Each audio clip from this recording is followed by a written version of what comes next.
আসসালামু আলাইকুম। Web hosting business কোর্সের আজকের টিউটোরিয়ালে আমরা ডিএনএস ফাংশন রিলেটেড আলোচনা করব। তো সেটা হচ্ছে আমরা WHM প্যানেলে পাবো। তো WHM প্যানেলে আমাদের প্রথমে লগ ইন করে নিতে হবে। তো আমার হচ্ছে কন্ট্রোল প্যানেল থেকে এখানে যেহেতু আমাদের রিসেলার হোস্টিংটা রয়েছে, তো এখান থেকে আমরা হচ্ছে লগ ইন টু WHM এ যদি ক্লিক করি তাহলে কিন্তু WHM এর মেইন পেজে চলে আসবো। ওকে, সো এখান থেকে আমাদের যে আজকের যে আলোচনা সেটা হচ্ছে ডিএনএস ফাংশন সংক্রান্ত।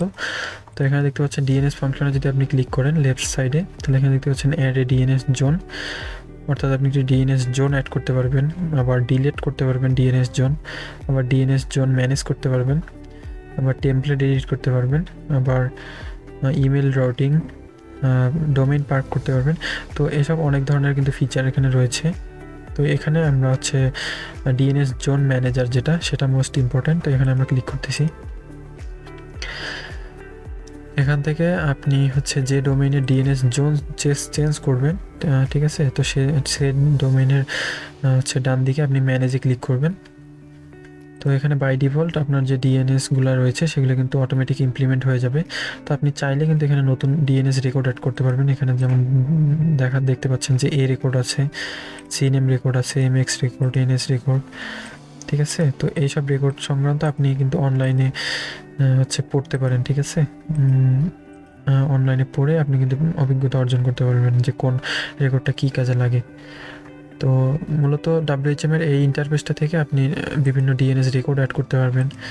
হ্যাঁ, এরপরে আপনি হচ্ছে ডিএনএস রেকর্ড ডিলিট করতে পারবেন, এডিট করতে পারবেন। তারপরে আপনার যে ডিএনএস রেকর্ডে কোনো সমস্যা হয় তাহলে এখানে অ্যাকশন অপশানটা দেখতে পাচ্ছেন। তো অ্যাকশনে ক্লিক করার পরে আপনি কিন্তু এখানে রিসেট করতে পারবেন। সাপোজ ধরুন আমি হচ্ছে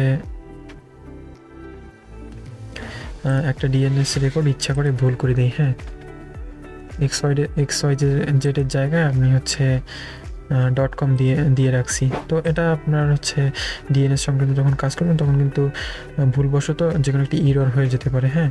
তো তখন আপনি যদি চান তাহলে আপনি কিন্তু এখান থেকে অ্যাকশনে ক্লিক করার পরে রিসেট করতে পারবেন ডিএনএস জোনটা, হ্যাঁ।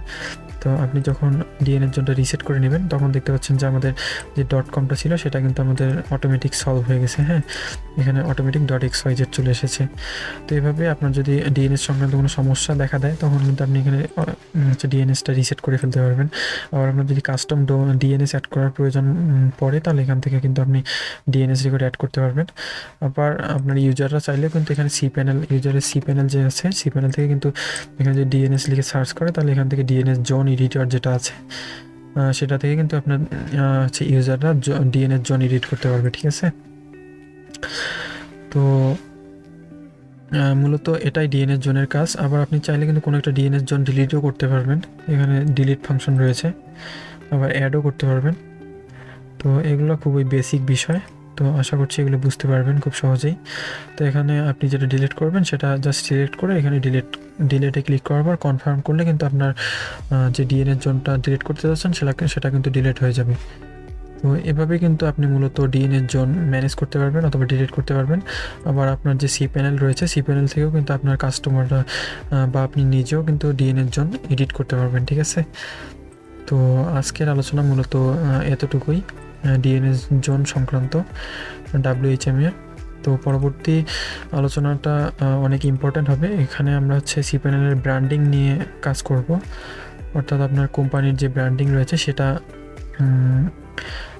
আমরা হচ্ছে cPanel এর ডিসপ্লে করব, হ্যাঁ। তো আশা করছি পরবর্তী ভিডিওটা পর্যন্ত আমাদের সাথে থাকবেন। ধন্যবাদ সবাইকে।